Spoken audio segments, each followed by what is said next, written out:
Halo buat kita semua. Selamat berbakti, kita kembali lagi berbakti ibadah sama-sama.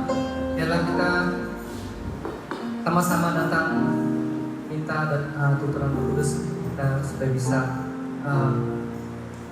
meninggikan memuliakan nama Tuhan. Baik, sebelum memulaikan ibadah kita, saya akan memberikan sedikit pengumuman. Pada pengumuman minggu ini akan diadakan ibadah khusus sacrifice online yang masih terus diikuti di 3 platform online yang berbeda.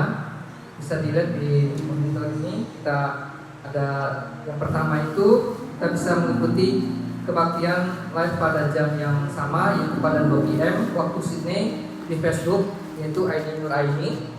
Dan juga untuk kebaktian yang kedua, pada setiap minggu akan di-record di YouTube melalui akun Nur Aini Jire. Dan yang ketiga, ibadah online. Mari kita ikuti ibadah online dengan format yang berbeda juga, dengan seri yang berbeda di YouTube DJKI House Sacrifice Online Sydney. Dan juga ada sedikit pengumuman Komsel, mana sini ada kebaktian-kebaktian di hari Senin hingga hari Sabtu yang berjalan seperti biasa by online, service Zoom, dan juga dari office online as well. Kalau kita lihat di sini ada tertera nama dan juga jam-jam, dan juga sudah tertera ada lokasinya. Ada hari Senin dengan Pastor Benny di Ala Indo jam 7 PM. Lalu hari Selasa ada Ibu Fani secara online CG Multipura jam 7 PM. Dan juga hari Rabu ada Pastor Doni di Islek jam 7 PM. Dan juga ada hari Rabu yaitu Doa di jam 10.30 PM. Untuk hari Kamis ada Pastor Jeffrey di Maskot jam 7 PM. Dan juga hari Jumat ada Pastor Tiffany Kenzi jam 7 PM. Dan juga Pastor Villa di Islek jam 7 PM. Dan untuk hari Sabtu ada Pastor Yohana di CG Anak Muda jam 7 PM. Baik teman-teman, kita minta semuanya untuk bisa bergabung bersama-sama dalam kebaktian Komsel, di dalam kegiatan setiap ibadah. Mari kita bersama-sama belajar firman Tuhan dan bertumbuh bersama-sama dari komunitas yang ada dari pembelajaran dari teman-teman dari Senin sampai Sabtu. Sekian pengumuman untuk minggu ini. Tuhan kita semua, kita berdoa bersama-sama. Bapa di surga, terima kasih Bapak, kami ucap syukur untuk kebaikan kenyataanmu bagi kami semua. Untuk satu minggu pekan ini kami boleh berkumpul kembali untuk beribadah, memuji muliakan nama-Mu, membesarkan nama-Mu. Biarlah Tuhan Roh Kudus-Mu masuk dalam setiap hadirat kami, agar kami boleh merasakan berkat cinta kasih Tuhan bagi kami yang begitu besar buat kami Bapak. Terima kasih Bapak, biarlah perkenan-Mu memberkati kami dari perbuatan dari awal hingga akhir Bapak. Terima kasih Bapak, di dalam nama Tuhan Yesus kami berdoa. Selamat siang JKI Host. Mana suaranya? Kita mau memuji Tuhan dengan sukacita. Amin. Berikan semangat kepada saudaraku. Semangat memuji Tuhan.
syafaat ya.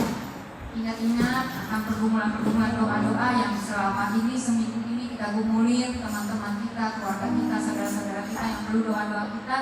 Yuk kita sama-sama berikan waktu beberapa menit ini untuk berdoa bagi mereka semua. Doa dengan kesepakatan, doa dengan yakin, doa dengan bersama-sama. Itu sangat besar kuasanya. Ayo kita berdoa. Terima kasih kami masih bisa ibadah sama-sama di tempat ini dan juga yang online. Terima kasih Bapak untuk kesetiaan-Mu, untuk kasih karunia-Mu. Terima kasih. Kami bersyukur Tuhan untuk gereja di mana Engkau tempatkan kami beribadah. Kami bersyukur ya Bapak untuk tempat ini juga Tuhan, untuk program-program gereja yang ada, visi-visi yang Kau berikan Tuhan. Para pelayan-pelayan Tuhan, hamba-hamba Tuhan, bahkan jemaat sampai anak-anak sekolah minggu. Kami bersyukur Tuhan bahwa semuanya Engkau baik Tuhan menempatkan kami dalam wadah yang tepat, dalam komunitas yang tepat, dalam tempat yang tepat, dalam sistem yang tepat Tuhan. Terima kasih Bapak. Kami mau bersyukur untuk semuanya Tuhan, bersyukur untuk satu dengan yang lainnya. Terima kasih Bapak. Kami mau gereja kami ke hadapan-Mu Tuhan. Gereja kami sampai selamanya butuh Engkau ya Bapak. Biar kami tetap berjalan dalam rencana-Mu, kami berjalan tetap dalam kehendak-Mu ya Bapak. Biar gereja-Mu ini menjadi alat yang Kau pakai, berfungsi ya Tuhan. Dan kami yang ada di dalamnya Tuhan, kami mau taat-taatan, kami mau dengar-dengaran akan Engkau dan sesama kami untuk melakukan semua yang bisa kami kerjakan terbaik. Tuhan memberitakan firman dengan cara-cara yang berbeda, dengan talenta-talenta yang berbeda, dengan forma-forma yang berbeda ya Bapak. Kami mau terus semangat Tuhan, mengkomunikasikan Tuhan, memadukan Tuhan segala talenta kami Tuhan, agar berita Injil Kerajaan Allah sampai Tuhan ke seluruh dunia, sampai meluas Tuhan, disampaikan, disalurkan Tuhan kepada banyak orang ya Bapak. Dan terutama hidup kami mengalami pembaharuan budi, hidup kami mengalami perubahan di tempat ini. Yang punya problem-problem Tuhan, masalah-masalah Tuhan, kami serahkan di tangan-Mu. Keselamatan, kesembuhan, pemulihan, kekuatan, jawaban doa Kau curahkan Tuhan tepat pada waktu-Mu, dan jadikan kami anak yang setia Tuhan, anak yang cakap mendengarkan akan jawaban-Mu Tuhan, dan berkati kemenangan demi kemenangan bagi seluruh umat-Mu. Kami juga sehati Tuhan berdoa buat bangsa dan negara kami Tuhan, Australia, Indonesia Bapak. Kami bersyukur Tuhan kami ada di dalamnya Tuhan, kami menjadi bagiannya. Terima kasih. Berkati semua pemerintahan yang ada ya Bapak, biar pemerintahan Kristus memerintah ke seluruh pemerintahan Australia dan Indonesia Tuhan. Hal-hal yang baik yang daripada Tuhan semakin Tuhan dikerjakan, semakin didapati juga atas Australia dan Indonesia ya Bapak. Masyarakat yang ada Tuhan, ada kerukunan di dalamnya, ada kasih Bapak, ada berkat, ada sukacita, terutama ada Injil Kerajaan Allah yang diberitakan Tuhan ke seluruh Australia Indonesia. Keselamatan terjadi dengan begitu tambah dan tambah lagi ya Bapak. Nah, kami juga bersyukur Tuhan. Terima kasih untuk negara-negara ini ya Tuhan. Terima kasih ya Bapak. Kami berdoa buat jiwa-jiwa Tuhan yang belum mengenal Tuhan, jiwa-jiwa yang lari daripada Tuhan, menjauh daripada Tuhan. Tuhan kasih karunia-Mu juga sampai kepada mereka ya Tuhan. Biar mereka terlayani oleh gereja-gereja-Mu Tuhan. Gereja-gereja-Mu di seluruh dunia boleh semakin bangkit menjadi terang, semakin bangkit bersinar Tuhan, dan menyatakan kemuliaan Tuhan. Terima kasih ya Bapak. Dan kami akan siapkan hati kami Tuhan untuk mendengarkan firman-Mu. Kami rindu akan suara-Mu ya Bapak. Kami haus akan kebenaran-Mu Tuhan. Roh Kudus biar Kau jamah kami ya Tuhan. Kami menyatakan Kau sungguh Allah kami yang sangat-sangat kudus. Kami menghormati kekudusan-Mu di tempat ini. Mari kita siapkan hati kita pujikan lagu ini dengan kesungguhan hati. Kudus Engkau kudus. Datang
kehidupan kami. Kami mau hidup oleh karena percaya kami kepada firman-Mu ya Tuhan, karena perkataan-Mu Tuhan. Dan Kau taruhkan di hati kami kebenaran-Mu yang memerdekakan kami siang hari ini ya Bapa. Jamah setiap anak-anak-Mu di tempat ini yang menyampaikan firman-Mu maupun kami yang mendengarkannya. Sekolah minggu juga jamah kami Tuhan. Biar kami pulang dengan sukacita, dengan kekuatan, dengan firman, dengan rema, dengan pewahyuan, dengan motivasi yang datang daripada Tuhan. Terima kasih Bapa. Urapi setiap anak-anak-Mu di tempat ini. Di dalam nama Yesus kami sambut firman Tuhan. Haleluya. Amin. Terima kasih. Silakan duduk. Saya persilakan kepada Tuhan.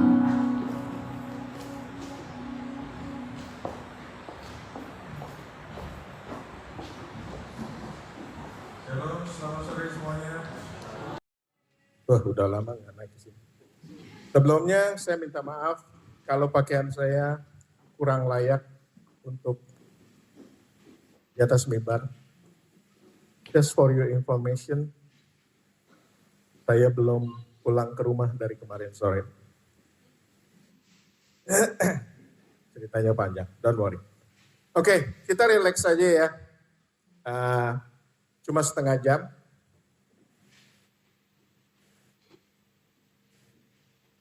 Saya ingin membicarakan dari sesuatu yang kontroversi di Perjanjian Baru, yaitu Kitab Wahyu.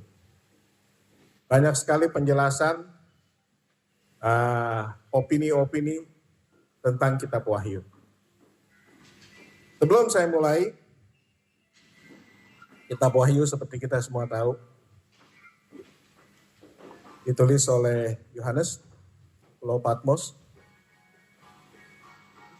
Yohanes adalah seorang Yahudi. Dia bukan orang Barat, dia bukan orang Indonesia, dia bukan orang Asia. Tapi Yohanes adalah orang Yahudi. Tapi waktu dia nulis buku Revelation, Kitab Wahyu, dia menulisnya dalam bahasa Yunani. Kenapa nggak ditulis dalam bahasa Yahudi?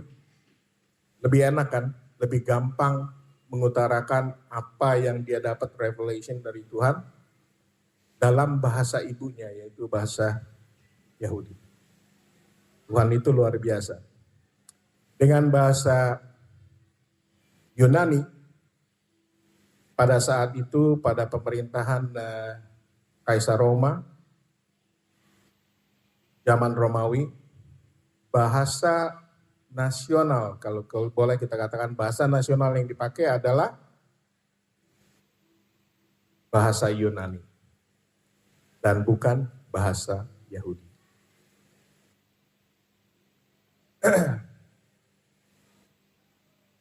Saya ingin memberikan gambaran tentang Kitab Wahyu yang banyak ditafsirkan oleh pendeta-pendeta dan hamba-hamba Tuhan.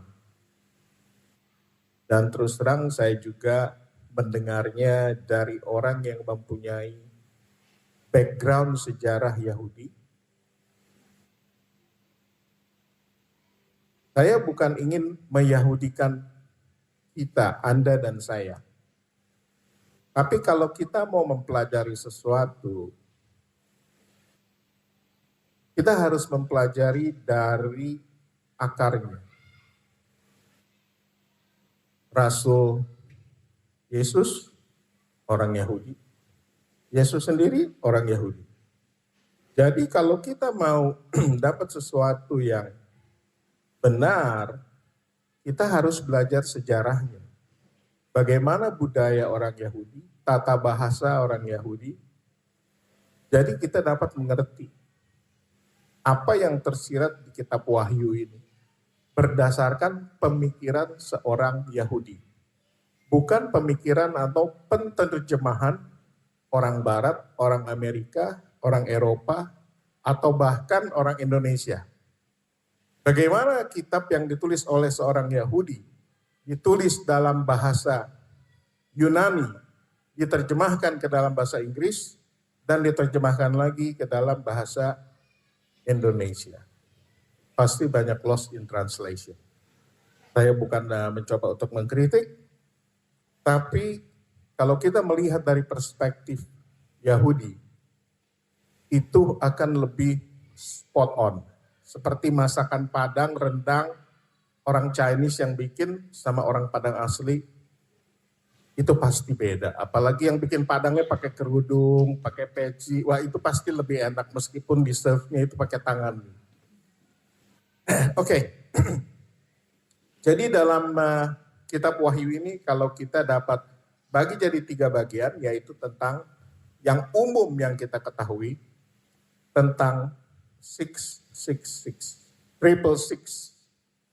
666. Orang kalau udah dengar 666, iblis, antikristus, Lucifer. Apa yang dimaksud dengan 666 itu? 666 itu apa? Kita jangan jadi momok kalau dengar 666.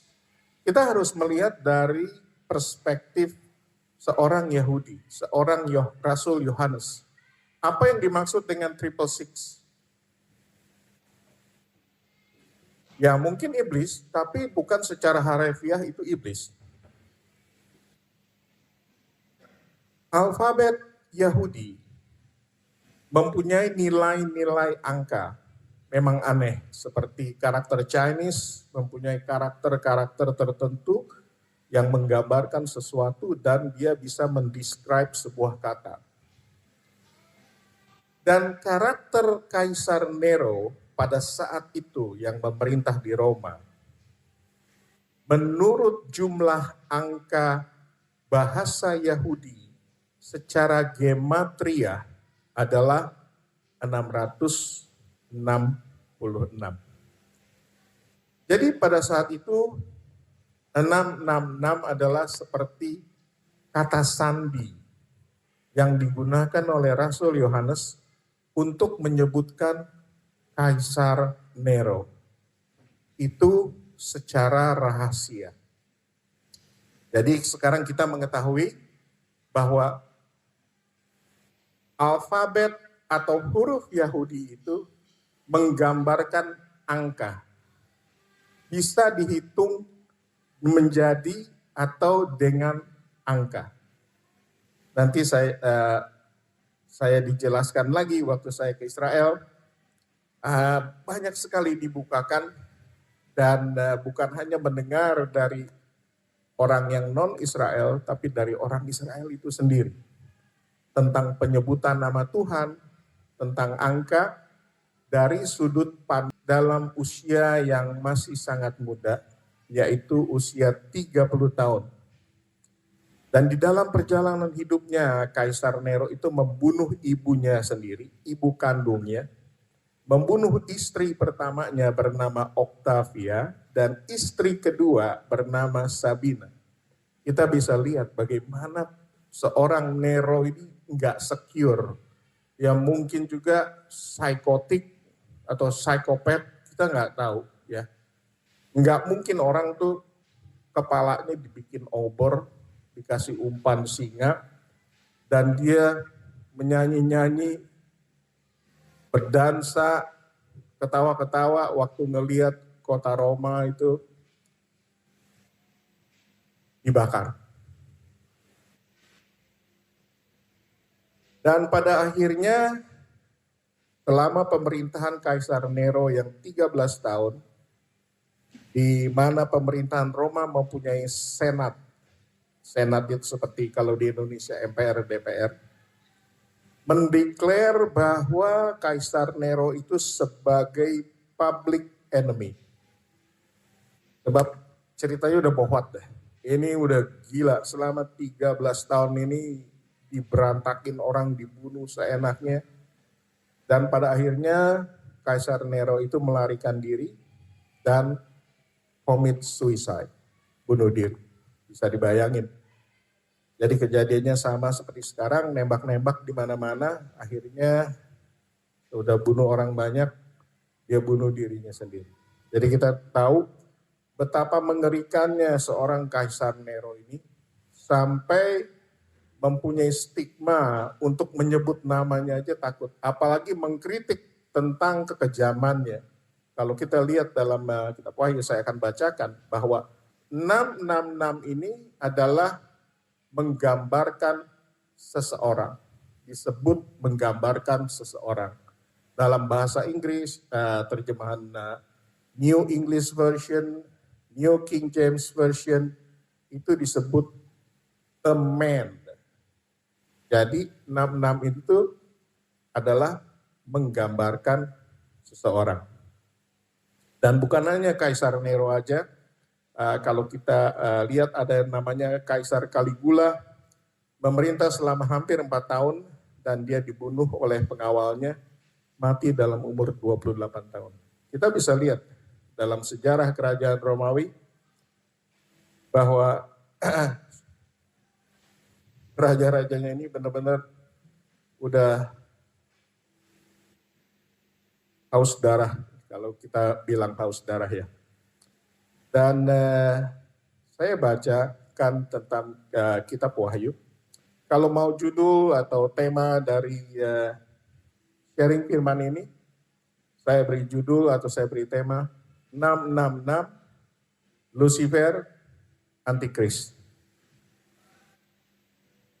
Sekarang kita lihat dari kitab Wahyu pasal 13 ayat 18.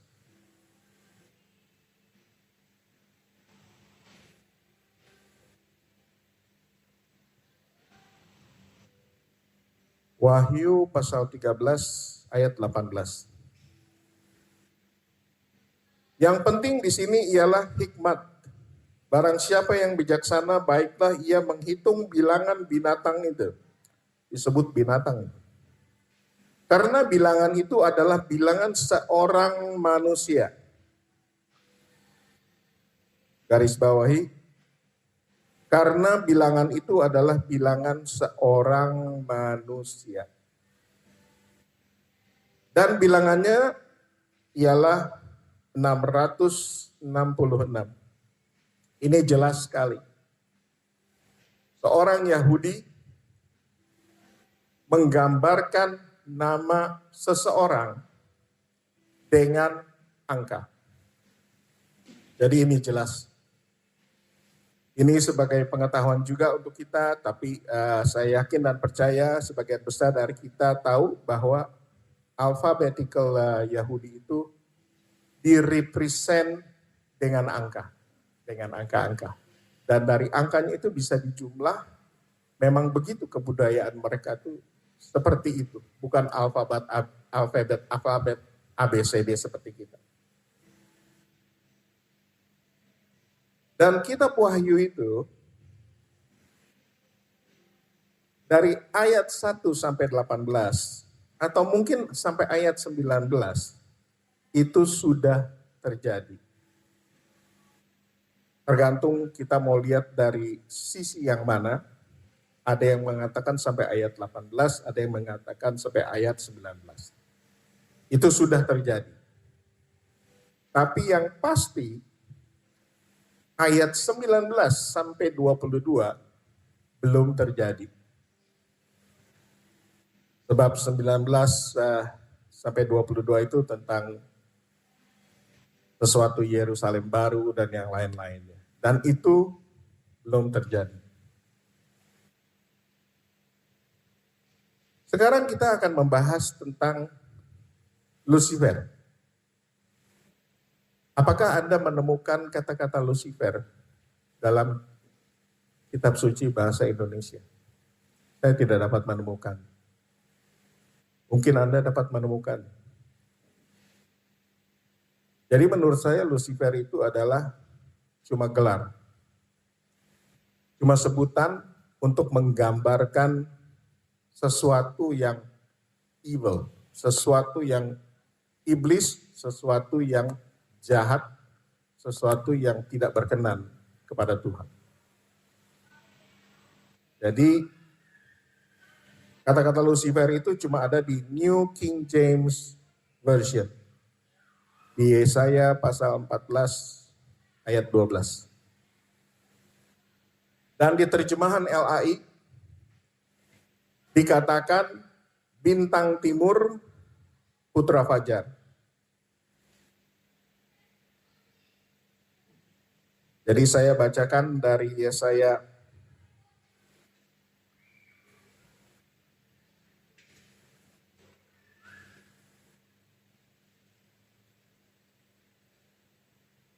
Yesaya 14 pasal 12. Bahasa Indonesia ya. Yesaya pasal 14 ayat 12. Wah, engkau sudah jatuh dari langit, hai bintang timur, putra fajar. Engkau sudah dipecahkan dan jatuh ke bumi, hal yang mengalahkan bangsa-bangsa. Apa yang dikatakan oleh terjemahan bahasa Inggris? Mari kita lihat apa yang dikatakan dari terjemahan bahasa Inggris. Look how you have fallen from the sky, O shining one, son of the dawn. You have been cut down to the ground, O conqueror of the nations. Jadi dikatakan bahwa O shining one, son of the dawn. Dan bagaimana kalau dikatakan dalam New King James Version? Dalam New King James Version dikatakan, how art thou fallen from heaven, O Lucifer, son of the morning, how art thou cut down to the ground, which didst weaken the nation. Jadi cuma diketemukan dalam King James Version.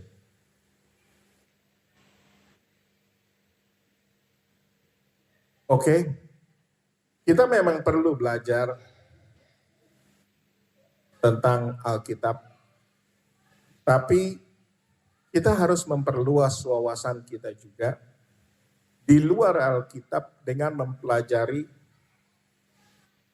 bukan hanya di dalam Alkitab, tetapi apa yang dijelaskan di luar Alkitab dari bukti-bukti sejarah, kebudayaan-kebudayaan. Sebab Alkitab yang kita baca, Alkitab yang kita imani ini, sebetulnya akarnya adalah Yahudi. Sekali lagi, saya bukan ingin meyahudikan Anda dan saya. Tetapi konteksnya dalam mempelajari Alkitab yang kita baca dan kita imani. Bagaimana background-nya. Itu mengenai angka 666. Jadi udah jelas ya sekarang. Apa yang dimaksud dengan 666 itu? Kita sebagai orang Kristen, kalau kita baca kitab Wahyu kita tahu bahwa itu adalah nama dari Nero Caesar atau Kaisar Nero yang di dalam bahasa Yunani nama orang itu direpresent dengan angka. Now, saya juga sudah menjelaskan siapa Lucifer itu. Jadi Lucifer itu adalah bukan nama resmi, hanya sebagai ungkapan, sebagai sesuatu ungkapan. Dan yang ketiga adalah tentang antikris. Siapa antikris?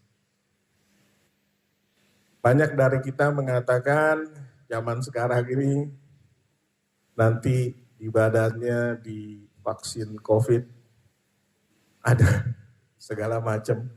No, enggak sampai ke situ.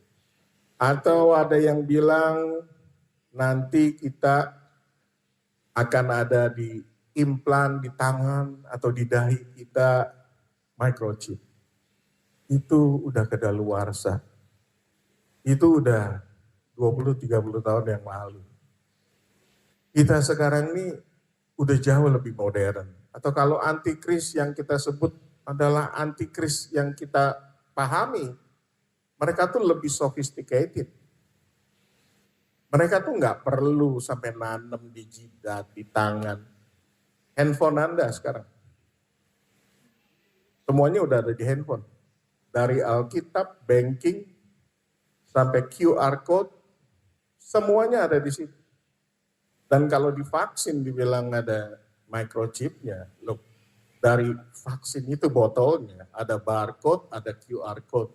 Itu data Anda tuh udah di-store di komputer. Jadi dengan handphone itu, Anda tuh bisa dilacak kemana aja. Dengan handphone Anda bisa bayar, bisa menjual membeli.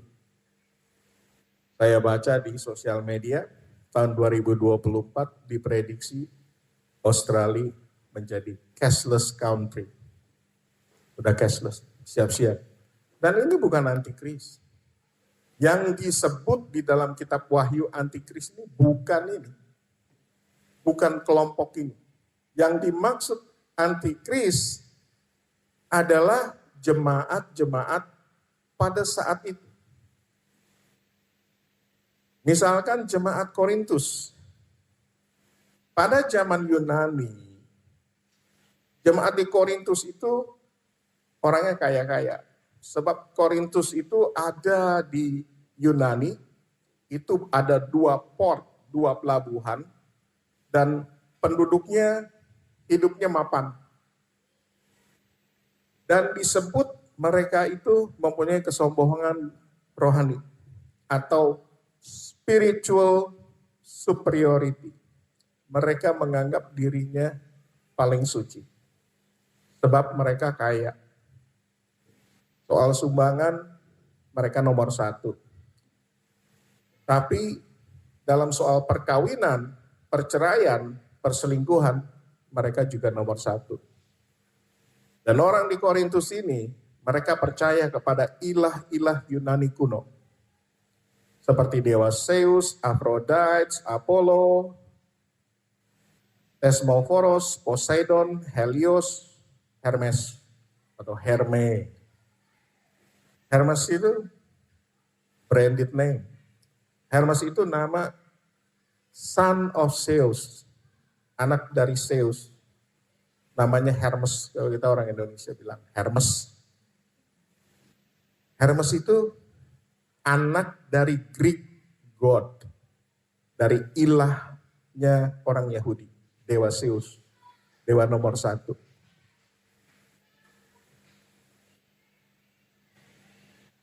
Dan bagaimana dengan tanda pada tangan dan dahi? Ini kita kalau bilang tangan dan dahi, kita bilang nanti kalau udah zaman antikris, kita dipakai tangan dan dahi itu dipakai tanda. Bukan itu sebetulnya. Itu bukan seperti itu. Dan kita bisa lihat dalam kitab Ulangan dan kitab Wahyu. Saya akan bacakan kepada Anda apa yang dimaksud dengan tanda di tangan dan di dahi menurut perspektif seorang Yohanes dan seorang Yahudi. Kita buka kitab Ulangan pasal 6 ayat 4-9. Ulangan pasal 6, 4-9.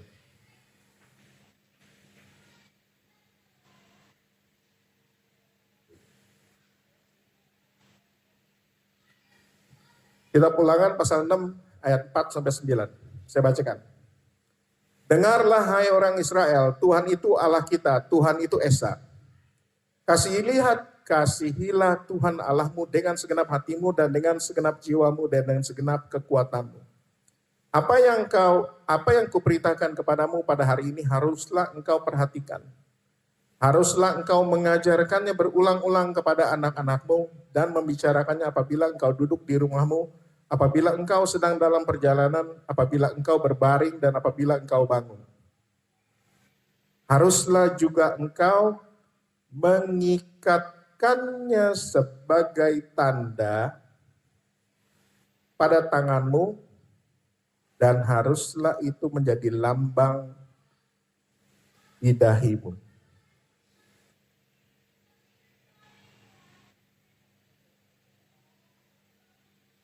Just to the point, tanda di jidat, tanda di tangan. Orang Yahudi mengatakan itu adalah tefillin. Kalau orang lagi belajar atau scholars, student, Orang Yahudi itu kalau mempelajari Torah dari umur belasan sampai umur 28 atau 30. Sama seperti Yesus. Ntar saya akan jelaskan. Anak-anak orang Yahudi itu akan belajar kitab Torah. Dan kalau mereka belajar, mereka tuh taruh kotak hitam, diikat di kepala. Itu tanda di dahi mereka. Bukannya chip, seperti yang orang-orang interpretasikan. Itu chip di jidat. Di tangan, nanti di tangan dipasang itu microchip. No. Di tangan itu tefilin, seperti kulit dari lengan atas, dililit sampai ke tangan, sampai ke jari. Sebab saya lihat sendiri. Dan mereka manggut-manggut begini. Manggut-manggut begini. Kenapa mereka manggut-manggut? Mereka manggut-manggut sebab itu adalah roh Allah yang dinamis. Kenapa saya tahu? Saya tanya sama tour guide yang di Israel. Lucu ya, orang Israel kalau di tembok keratapan, di Western Wall, itu dia begini terus. Capek kan, kenapa diem aja tepuk tangan kayak kalau orang Kristen kan tepuk tangan, nari-nari. Ini manggut-manggut. No. Ini kebudayaan yang udah ribuan tahun. Kamu Kristen, nggak ada apa-apa dibandingkan sama kebudayaan Yudaism. Gitu. Itu melambangkan roh Tuhan yang dinamis, yang ada, dia bergerak. Seperti api ditiup angin. Saya kaget dia bilang seperti itu. Jadi kebudayaan Yahudi itu bukan hanya dari nomor, tapi mereka tuh profetik sekali. Kalau kita tahu bahwa Yesus sendiri orang Yahudi, banyak sekali kata-katanya atau perumpamaannya yang profetik sekali.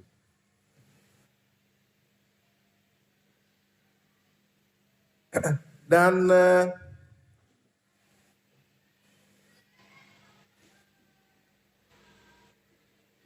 sebagai tambahan, Anda pikir Yesus pada masa remajanya kemana? Ada yang tahu nggak? Kira-kira umur 12, 13, sampai 26, 27, 28. Yesus ngapain? Di Alkitab tulis nggak? Mungkin dia ke India, ada yang bilang ke India.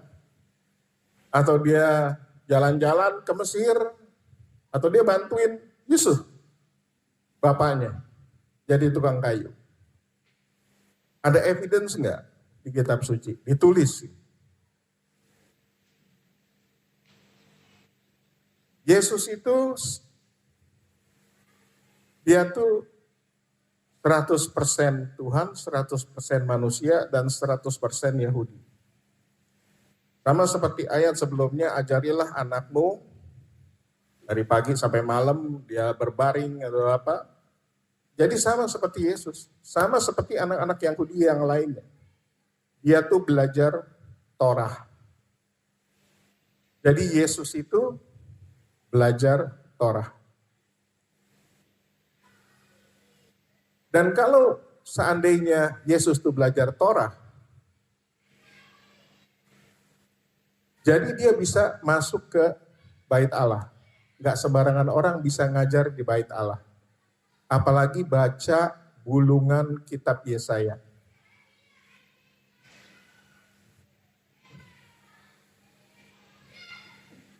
Dan Yesus itu dipanggil guru.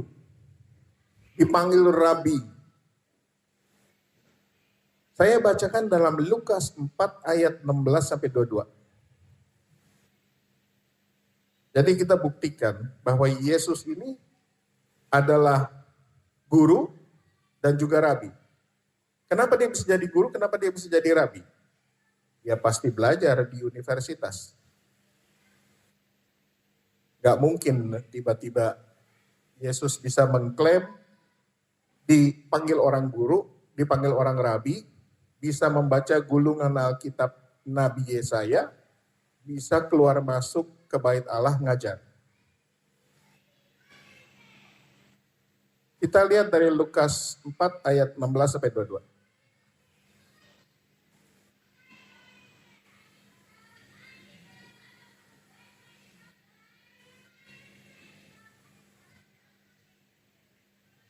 Lukas 4 ayat 16 sampai 22. Saya bacain aja supaya cepat. Ini Yesus ditolak di Nazaret. Ia datang ke Nazaret tempat ia dibesarkan dan menurut kebiasaannya pada hari Sabat ia masuk ke rumah ibadat. Lalu berdiri hendak membaca dari Alkitab. Siapa yang bisa membaca dari Alkitab? Apakah orang biasa bisa membaca dari Alkitab? I don't think so. Kepadanya diberikan kitab Nabi Yesaya yang setelah dibukanya ia menemukan nas di mana ada tertulis, Roh Tuhan ada padaku. Oleh sebab ia telah mengurapi aku untuk menyampaikan kabar baik kepada orang-orang miskin. Dan ia telah mengutus aku untuk memberitakan pembebasan kepada orang-orang tawanan. Dan penglihatan bagi orang-orang buta untuk membebaskan orang-orang yang tertindas. Untuk memberitakan tahun rahmat Tuhan telah datang. Kemudian ia menutup kitab itu, memberikannya kembali kepada pejabat, lalu duduk. Dan mata semua orang dalam rumah ibadat itu tertuju kepadanya. Lalu ia mulai mengajar mereka, katanya, pada hari ini genaplah nas ini sewaktu kamu mendengarnya. Dan semua orang itu membenarkan dia. Dan mereka heran akan kata-kata yang indah yang diucapkannya. Lalu kata mereka, bukankah ia ini anak Yusuf?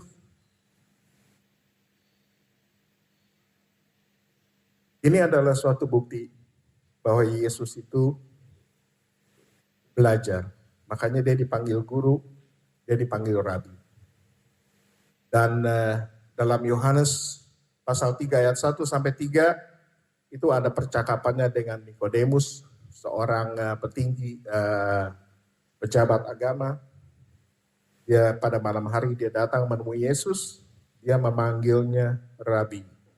Atau dalam terjemahan bahasa Inggrisnya dipanggil master.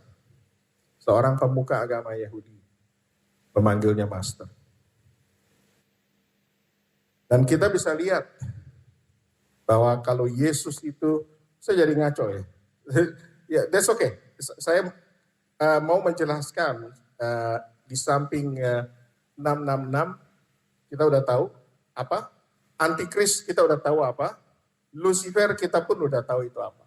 Jadi kalau orang luar, kalau kita dengar khotbah-khotbah, wah Lucifer ini begini-begini. Anda tahu, Lucifer itu adalah julukan, adalah sebutan, gambaran. Dan Lucifernya itu enggak ada, secara harafiah itu enggak ada. Dan 666 itu Anda tahu sekarang. Anda dan saya tahu dan mengerti bahwa itu adalah ungkapan dari huruf Yahudi yang merepresent angka. Dan ya soal antikris, kita semua tahu bahwa antikris itu adalah sebetulnya orang dalam sendiri. Ya, antikris itu adalah orang yang tidak percaya. Orang yang tidak mengakui bahwa Yesus adalah Tuhan. Itu yang kita sebut antikris. Dan ada khotbah di bukit juga yang sangat terkenal sekali. Yang ini membuktikan bahwa Yesus itu belajar. Bahwa Yesus itu bukannya tahu-tahu tiba-tiba selama pelayannya 3 tahun sebelumnya nggak ngapain-ngapain. Dia tuh pasti belajar. Sebab dalam kebiasaan, kalau kita lihat dalam khotbah di bukit Matius pasal 5.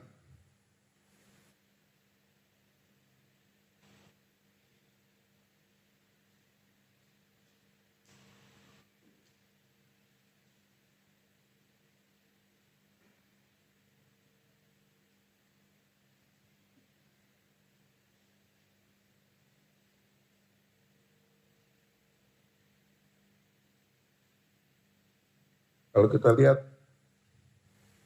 Matius pasal 5 kita baca ayat 3 ya. Berbahagialah orang yang miskin di hadapan Allah karena merekalah yang punya kerajaan surga. Berbahagialah orang yang miskin di hadapan Allah karena merekalah yang punya kerajaan surga. Ini kata-kata pembukaan dari khotbahnya Yesus di atas bukit. Kenapa Yesus mengatakan berbahagialah orang yang miskin di hadapan Allah? karena merekalah yang punya kerajaan sorga. Sebab di dalam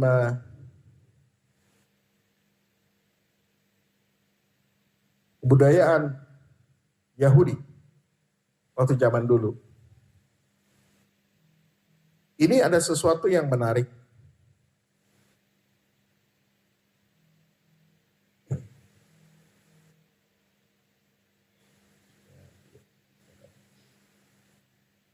Dalam tradisi ibadah Yahudi Rabbinik, seorang pemimpin ibadah, pemimpin doa, pemimpin pujian di dalam sinagoga yang disebut Seliah Sibur atau yang disebut juga dengan seorang Khasan.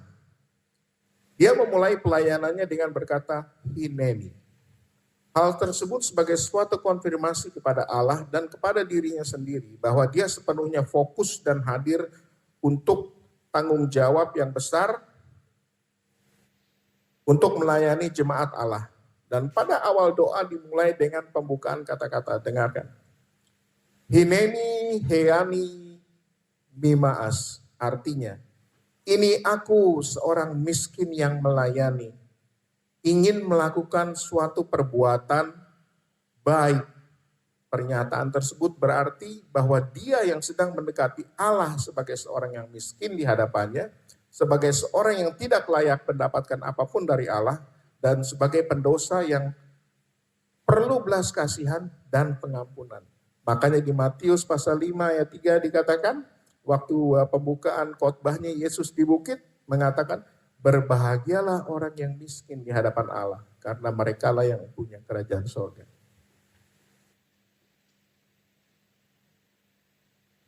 Jadi semuanya ada konteksnya. Kalau kita mengatakan kitab Wahyu, sekarang mindset kita itu menjadi mindset budaya dan jalan pikir Yahudi. Kita jangan pakai sistem Barat atau sistem Indonesia. Kita akan salah kaprah biasanya. Kalau kita ingin mengetahui sesuatu, mengapa ini ditulis seperti ini, jangan pakai interpretasi kita. Aslinya itu bagaimana? Jadi sekarang udah jelas ya, 666, Lucifer dan Antikris itu. Kalau ada penjelasan, jadi Anda udah tahu bahwa kitab Wahyu itu bukan sesuatu yang nakut-nakutin. Malah ada yang bilang itu adalah kitab sastra. Ya, saya nggak tahu juga. Tapi kalau kita melihat dari perspektif Yahudi, itulah penjelasan dari 66, Lucifer dan Antikris. Saya rasa cukup sekian. Terima kasih. Semoga saya dapat membagikan sedikit apa yang saya dapat dan moga-moga berguna. Terima kasih. Tuhan Yesus memberkati. Ya, thank you Om Yong buat begitu banyak informasi yang kita dapat ya.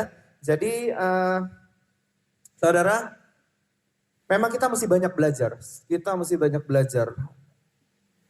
Alkitab itu tidak mencatat semua, tidak melukiskan semua kejadian, tidak melukiskan semua kisah. Dan sehingga makanya itu kita nggak bisa cuman hanya modal baca dari Kejadian sampai Wahyu, itu kita ngerti semua cerita tentang Tuhan. Nggak bisa saudara. Itu perlu direnungkan, itu perlu dipelajari, perlu dibolak-balik, perlu belajar dari orang-orang yang sudah mempelajari. Itu banyak sekali hal yang kita harus pelajari untuk mengerti tentang kebenaran, gitu. Jadi saya setuju segala sesuatunya ketika dilihat dari bahasa aslinya yang dipakai, itu saya setuju sekali. Banyak sekali orang Indonesia bahkan yang sudah bisa mengajar bahasa Ibrani, salah satunya Ibu Rita Wahyu, salah satunya Pak Wiknyo, itu dia bisa ngupas dalam sekali tentang Lucifer itu adalah gelar, itu dikupas oleh Pak Wiknyo. Ibu Rita juga mengupas banyak tentang bilangan 666 itu juga dikupas banyak. Dan ini mereka nggak sembarang ngupas karena mereka ngupas dari bahasa aslinya. Itu kalau saudara sangat-sangat tertarik dengan hal-hal yang seperti begini, ini bagus sekali sebagai informasi, sebagai pengenalan kita akan pegangan kita, sehingga kalau ada orang bilang ini, ada orang bilang itu, ada orang bilang ini, ada orang bilang itu, kita nggak gampang tersesat.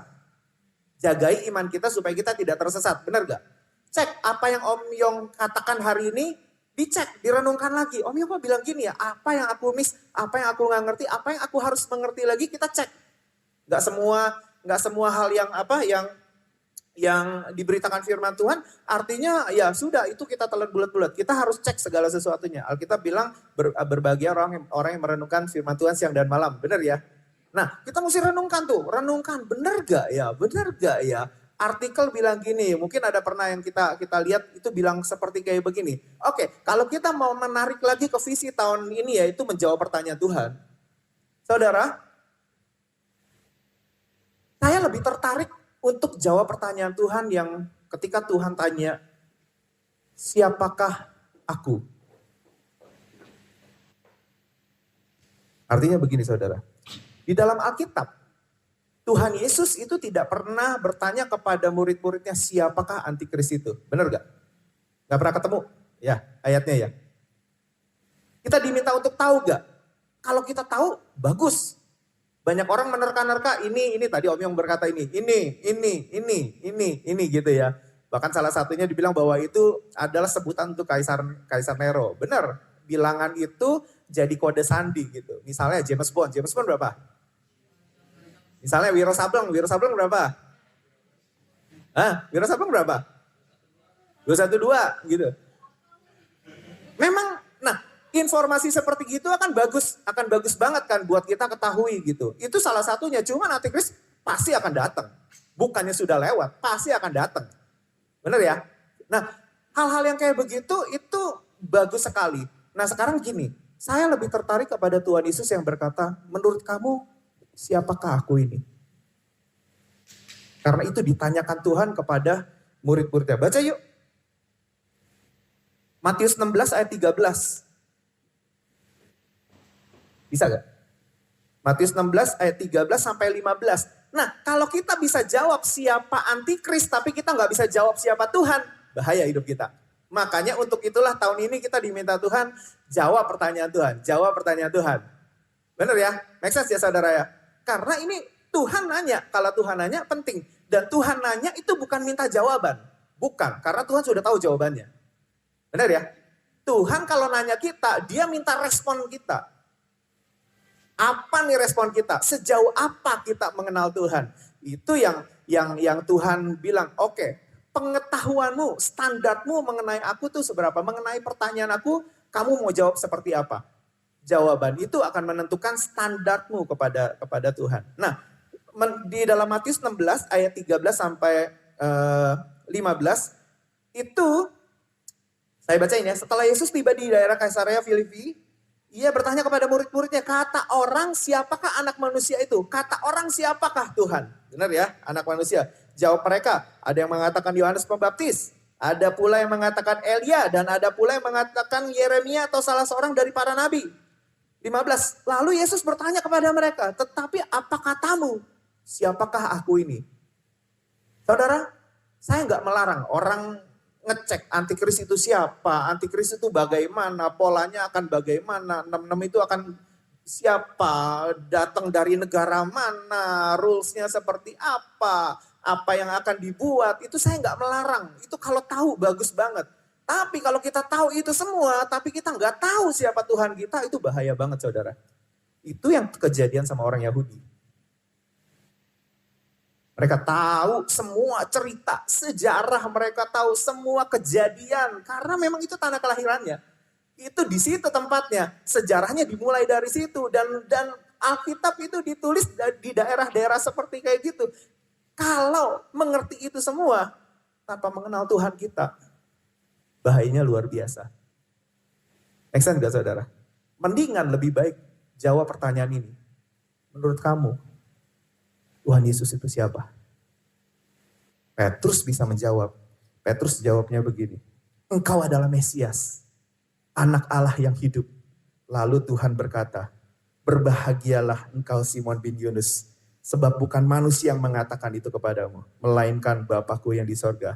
Artinya apa? Ada connect-nya antara Petrus dengan Bapa di surga sehingga dia bisa jawab pertanyaan Tuhan Yesus. Make sense gak saudara? Sebab Bapamu Bapa yang di surga yang menyatakannya kepadamu. Make sense gak saudara? Artinya Petrus itu luar biasa punya kedekatan sama Bapa di sorga, sehingga ketika ditanya sama Tuhan, siapakah aku ini? Petrus bisa berkata, engkau adalah Mesias, anaknya Allah yang hidup. Kacau kalau kita tahu 66 itu siapa? Datangnya dari mana? Dari negara mana? Rules-nya seperti apa? Tapi kita nggak kenal Tuhan kita. Benar ya? Ada seorang ahli banget ya. Kalau disebut namanya etis gak ya? Ahli, luar biasa ahli. Itu dia berkata begini. Kita mesti benar-benar kenal kebenaran. Kenal yang namanya kebenaran. Sehingga kalau sampai kita diombang meleset sedikit lama-lama tuh ujungnya jauh banget tuh. Miring sedikit aja lama-lama ujungnya jauh banget gitu. Tapi kalau kita bisa stick kepada kebenarannya, saudara, kepada kebenaran apa yang penting, apa yang harus dikejar, apa yang harus dituju, nah itu hidup kita akan terjaga dengan luar biasa karena kita ngerti kebenarannya seperti apa gitu. Ya memang kita mesti belajar sejarahnya karena memang itu mulai dari situ. Kita mesti ngerti pola hidupnya, pola cara berpikirnya seperti itu. Memang kita mesti ngerti gitu. Tapi kalau kita nggak kenal siapa Tuhan kita, ya ujung-ujungnya jadi Yahudi tuh. Yang ngerti semua, ngerti semua, hafal semua kitab Taurat. Ya kita para nabi mereka hafal luar biasa gitu. Tapi mereka jadi orang yang mau membunuh Tuhan tuh. Make sense gak saudara? Nah, dalam hidup kita juga sama. Menurut saya, kita sudah diajari, tapi ada pertanyaan yang lebih serius, yang lebih penting. Menurut kamu, siapakah aku ini? Nah, ditanya tuh sama Tuhan. Kita bisa jawab apa? Kalau kita punya hubungan yang baik dengan Bapa di surga. Kalau kita bangun relationship yang bagus dengan Tuhan, dengan Bapa di surga. Tuhan bilang, berbahagialah kamu, karena Bapamu yang di surga, yang menyatakan itu kepadamu. Segala sesuatu yang kita baca, kita pelajari, kita baca, kita lihat dari artikel, kita baca dari sosial media, begitu banyak informasi yang kita baca ya, harus membuahkan satu hal, atau minimal harus membuahkan dua hal. Tadi udah dibahas ayatnya di ulangan tadi, harus membuahkan apa? Setiap hal yang kita ketahui, setiap informasi yang kita baca harus membuahkan hal. Halnya apa? Kasihlah Tuhan Allahmu dengan segenap hatimu, dengan segenap kekuatanmu, dengan segenap akal budimu, dan dengan segenap jiwamu. Benar gak? Yang kedua, kasihlah sesama manusia seperti mengasihi dirimu sendiri. Itulah hukum yang terutama dan disitulah tergantung semua kitab Taurat dan kitab para nabi. Ya itu kitab Taurat dan kitab para nabi. Itu isinya ya itu. Pembuktiannya kalau kita kenal siapa, kita tahu informasi ini, kita mengerti ini, jalan ceritanya menurut jalan pikirannya orang Yahudi bagus sekali. Tapi kalau tidak ada membuahkan mengasihi Tuhan dengan segenap hati, lebih lagi mengasihi Tuhan, lebih lagi mengasihi Tuhan dengan segenap jiwa, akal budi, kekuatan, dengan apalagi satu lagi itu ya kan, nggak menghasilkan mengasihi manusia lebih lagi, berarti ada yang keliru di dalam cara kita berjalan di dalam kebenaran. Karena harusnya semuanya itu, kitab Taurat, kitab para nabi, tergantung hukum ini. Makanya itu benar. Kita harus lebih tahu siapa Tuhan kita ketimbang kita mencari tahu siapa 666. Make sense saudara? Hari ini biar kita belajar satu hal. Ayo, Tuhan itu adalah Tuhan yang harus kita kenal. Dan untuk mengenal Tuhan perlu perjalanan panjang. Make sense? Ya. Perjalanan rohani kita 24 tahun, 25 tahun kita jalan melayani, kita dengar khotbah, kita dengar, kita punya persekutuan dengan Tuhan setiap hari. Apakah kita sudah kenal cukup dalam sama Tuhan? Menurut saya Tuhan itu bisa dikenali lebih dalam lagi. Benar ya? Saudara ya? Bisa dikenali lebih dalam lagi. Nah makanya saudara, ayo kita berusaha. untuk mengerti pertanyaan Tuhan. Menurut kamu, siapakah aku ini? Kalau kita bisa menjawab seperti yang Bapa di surga menyatakan, seperti Petrus bisa menjawab, saudara, kita akan jadi orang yang berbahagia. Berbahagialah kalau kita bisa ngerti siapa Tuhan kita. Benar ya? Banyak orang yang berkata bahwa gini, pada nantinya mungkin kita akan nggak ngerti, mungkin kita nggak akan tahu siapa 666 itu, bilangan 666 itu, karena ada yang berkata kalau mengikut paham predestinasi ya, predestinasi apa? Bukan predestinasi, pre-tribulation. Pre-tribulation itu artinya gini, orang itu akan diangkat dulu, baru nanti antikris akan datang, gitu. Artinya apa? Mungkin dalam hidup ini kita nggak kenal, kita dalam hidup ini ya, dalam dunia ini ya, dengan tubuh yang jasmani ini ya, mungkin kita nggak tahu siapa 666. Karena sudah diangkat dulu, antikrisnya baru muncul. Make sense ya? Jadi menurut saya, jauh lebih penting kenali Tuhan kita, menurut kita siapa Tuhan kita, daripada mengenal, mencari tahu, tapi lag di dalam mengenal Tuhan. Nah itu yang saya mau coba tambahin. Terima kasih Om Yong, begitu banyak informasi yang kita dapat, kita terima hari ini. Saudara, penting. Punya waktu saudara, jangan dihabisin buat yang enggak saudara ya. Itu ada banyak sekali informasi yang banyak sekali, gampang sekali diakses saudara. Itu berguna sekali buat kehidupan kita. Pakai waktu-waktu itu dengan baik sehingga kita nggak kehilangan waktu untuk belajar ya. Amin saudara. Banyak sekali pengajar-pengajar bahkan berbahasa Indonesia yang kita ngerti banget tanpa kita perlu translate, itu mengajarkan dengan luar biasa. Itu bagus sekali sebagai satu hal yang menjadi pengetahuan, menjadi landasan dalam kehidupan kita. Tapi ingat, segala sesuatu yang kita ketahui, kalau ujungnya tidak membawa kita mengasihi Tuhan lebih, ujungnya tidak membawa kita mengasihi sesama manusia lebih, berarti ada yang salah di dalam cara belajar kita. Gitu ya. Dan tolong jawab ini semua. Kita juga jawab ini semua. Menurut kita, Tuhan Yesus itu siapa? Nggak boleh ikut-ikutan jawabannya Petrus. Oh dia jawabnya begitu, kita nggak boleh ikut-ikutan jawabannya gitu. Kenapa? Karena Tuhan kalau jawab itu bukan mau cari tahu. Bukan, karena dia Tuhan yang maha tahu. Make sense ya saudara ya?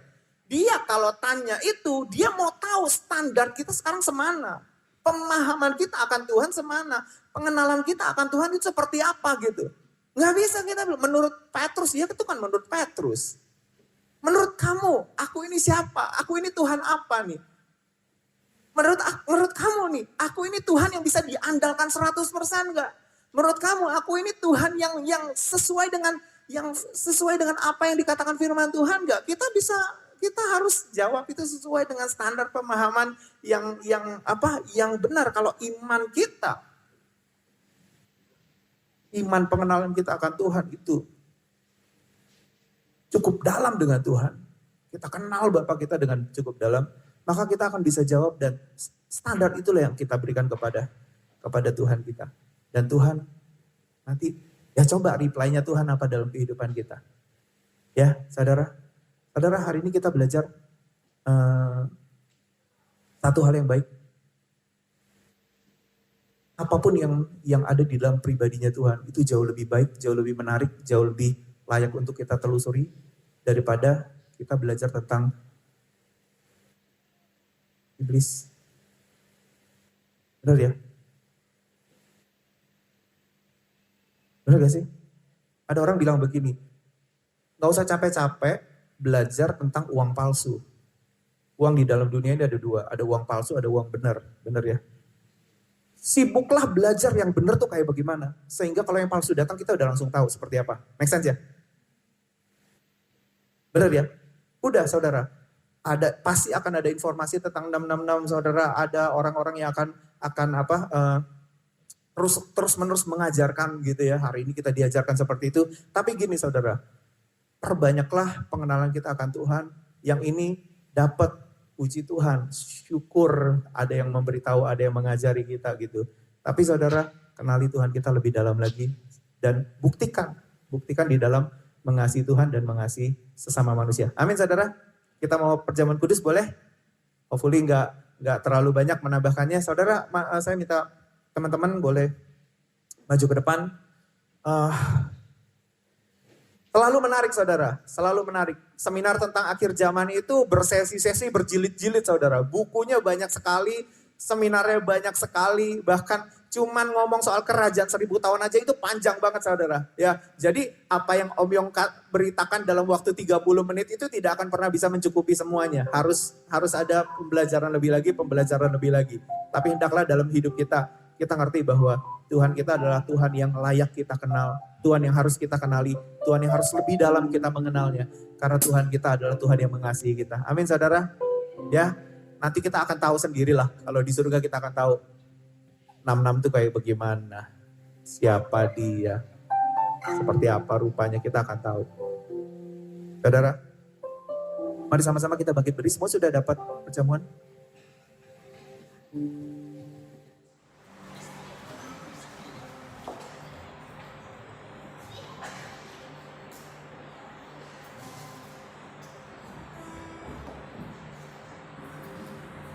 Mari teman-teman kita semua menghormati Tuhan.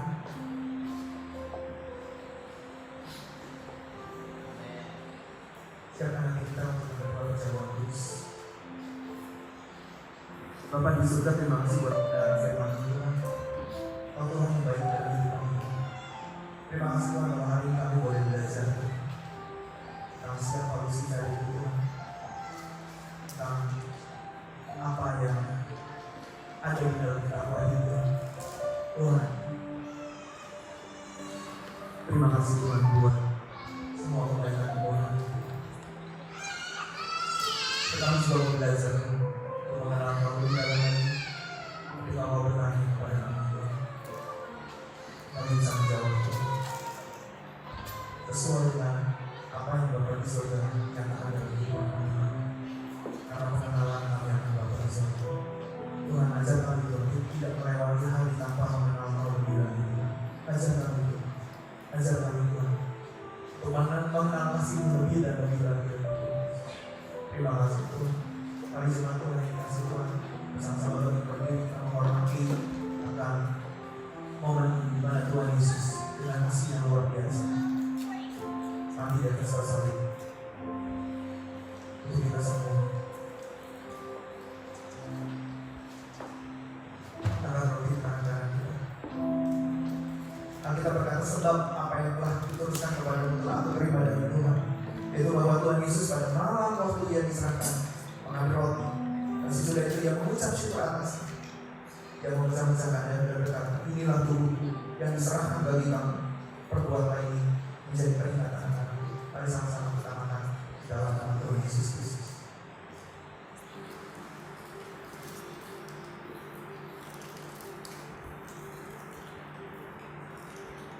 Terima kasih Tuhan. Tubuhmu Tuhan. Terima kasih Tuhan. Kebaikan pecah bagi kami. Menghilangkan cawan tangan. Demikian juga yang mengambil cawan sesudah makan lalu berkata cawan ini adalah perjanjian baru yang diperkirakan di dalam aku. Perbuatlah ini setiap kali kamu meminumnya menjadi peringatan kami. Mari sama-sama kita menyanyi dalam nama Tuhan Yesus Kristus.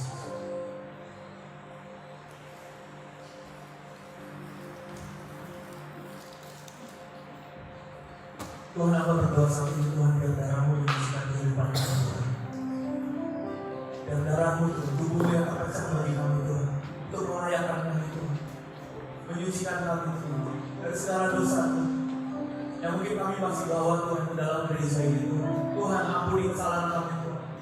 Ampuni Tuhan cara-cara kami yang tidak layak Tuhan. Ampuni Tuhan pemikiran-pemikiran kami Tuhan yang tidak benar Tuhan. Ampuni Tuhan segala sesuatu yang kotor, yang najis Tuhan. Bahkan apapun Tuhan yang kami lakukan Tuhan dalam kehidupan kami Tuhan. Dan mungkin kami tidak menyadarinya Tuhan. Ampuni kami Tuhan, ampuni kami Tuhan. Biar hari ini Tuhan, tubuh dan darah-Mu Tuhan Yesus kembali menyucikan kehidupan kami Tuhan. Kami mau mempraktekkan firman Tuhan. Tuhan, ajari kami kebenaran Tuhan. Ajari kami kebenaran Tuhan. Ajari kami Tuhan yang benar yang seperti apa Tuhan. Ajari kami terus Tuhan akan kebenaran dan jalan-jalan-Mu Tuhan. Sehingga kami punya jalan, kami punya kebenaran dan kami punya kehidupan itu Tuhan. Sehingga hidup kami tidak gampang diombak-ambingkan, tidak gampang disesatkan Tuhan. Tuhan Yesus, ajari kami Tuhan untuk bijaksana di dalam kehidupan kami. Supaya kami kenal Engkau Tuhan. Ketika Engkau bertanya kepada kami bisa jawab, Kau adalah Tuhan yang luar biasa dalam kehidupan kami. Kau adalah pegangan hidup kami Tuhan. Kau adalah sumber pengharapan kami Tuhan. Kau adalah Tuhan yang tidak pernah kami ragukan sedikit pun Tuhan. Kami adalah Tuhan, Kau adalah Tuhan yang tidak pernah gagal dalam hidup kami Tuhan. Kau adalah Tuhan yang ketika Kau mulai suatu pekerjaan Tuhan, Kau tidak pernah meninggalkan pekerjaan itu Tuhan. Kau yang berjalan dari awal sampai akhirnya Tuhan. Tuhan, ajari kami Tuhan kenal Tuhan yang seperti ini Tuhan. Ajari kami Tuhan. Ajari kami Tuhan. Caranya mengenal Kau lebih dan lebih lagi Tuhan. Di dalam doa pribadi kami Tuhan. Di dalam hubungan pribadi kami dengan Kau Tuhan. Ajari kami Tuhan. Ajari kami Tuhan. Biar kami haus mau belajar Tuhan. Kalau Kau di dunia Tuhan, Kau juga belajar Tuhan. Untuk menjadi teladan. Tuhan, biar kami juga Tuhan punya passion belajar Tuhan. Belajar mengenai kebenaran itu Tuhan. Lebih daripada kami belajar bagaimana caranya cari uang di tempat ini Tuhan. Lebih dari bagaimana caranya Tuhan kami sukses Tuhan di negara ini Tuhan. Ajari kami Tuhan caranya hidup benar Tuhan. Ajari kami Tuhan caranya Tuhan mengenal kebenaran lebih dan lebih lagi Tuhan. Terima kasih Tuhan Yesus, terima kasih. Kau memberkati Om Yom Tuhan yang sudah share firman Tuhan hari ini Tuhan. Tuhan, apa saja Tuhan Yesus yang telah dia lalui Tuhan. Tuhan, biar pengenalan akan Tuhan semakin bertambah. Kasihnya kepadamu semakin bertambah. Mengasihimu Tuhan dengan segenap hati, segenap kekuatan, segenap akal budi, segenap hatinya Tuhan. Bisa mengasihi sesama manusia seperti mengasihi dirinya sendiri. Bahkan kami yang mendengarkan firman Tuhan hari ini juga Tuhan. Yang segala sesuatu yang kami pelajari dalam hidup ini Tuhan. Kami mau tunjukkan itu Tuhan. Kami mau mengasihi Kau lebih lagi. Kami mau mengasihi sesama manusia lebih lagi Tuhan. Dan itu Tuhan yang menjadi kerinduan kami. Dan dari situ tergantung semua hukum Taurat dan semua kitab para nabi. Terima kasih Bapak, terima kasih Tuhan Yesus.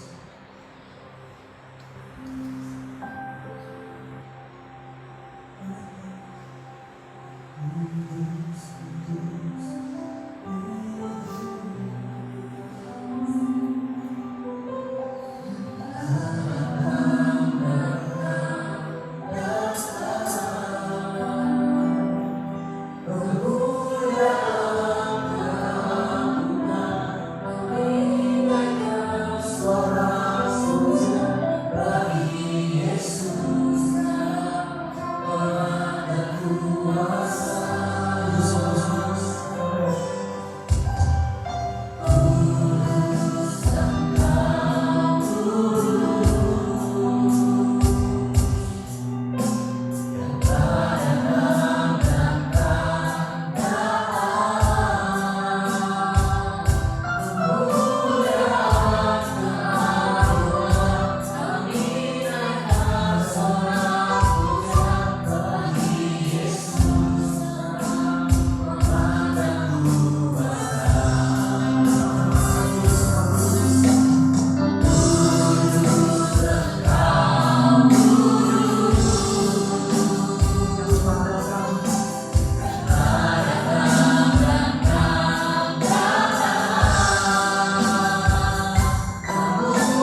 kami seluruh umat ini Tuhan. Bukan semakin melemah tapi semakin kuat. Ibadah-ibadah kami Tuhan secara pribadi maupun bersama-sama. Hari-harinya tidak hanya hari Minggu Tuhan. Itu biar semakin kuat dan bukan semakin lemah. Dan semua untuk kami semakin mengenal Kau, semakin mengasihi-Mu dan mengasihi sesama. Terima kasih Bapa, biar firman-Mu terang dalam hati kami semua diberkati. Di dalam nama Yesus kami punya. Terima kasih, haleluya. Amin. Silakan duduk. Terima kasih untuk Om Yong dan juga Pastor Iwan untuk firman-firmannya. Kita akan bawa persembahan kita. Ada dua cara untuk membawa persembahan, baik secara langsung di tempat ini ataupun transfer ke Indonesia Christian Fellowship ISD 08232 tahun 83594091. Silakan transfer, dan yang sudah siap membawa persembahan, mari kita berdoa. Terima kasih Tuhan untuk berkat-berkat-Mu. Sepanjang minggu ini kami bersyukur, terima kasih Kau Tuhan yang terus Tuhan Allah memberkati kami dengan ajaib, dengan kuat kuasa-Mu, dengan kebaikan-Mu. Terima kasih, kami mau mengucap syukur untuk berkat yang Kau berikan dan membawa persembahan, membawa perpuluhan, ucapan syukur dan lainnya Tuhan. Dan Kau berkati setiap anak-Mu yang membawa persembahan dan memberikan. Tolong kami mengelola seluruh keuangan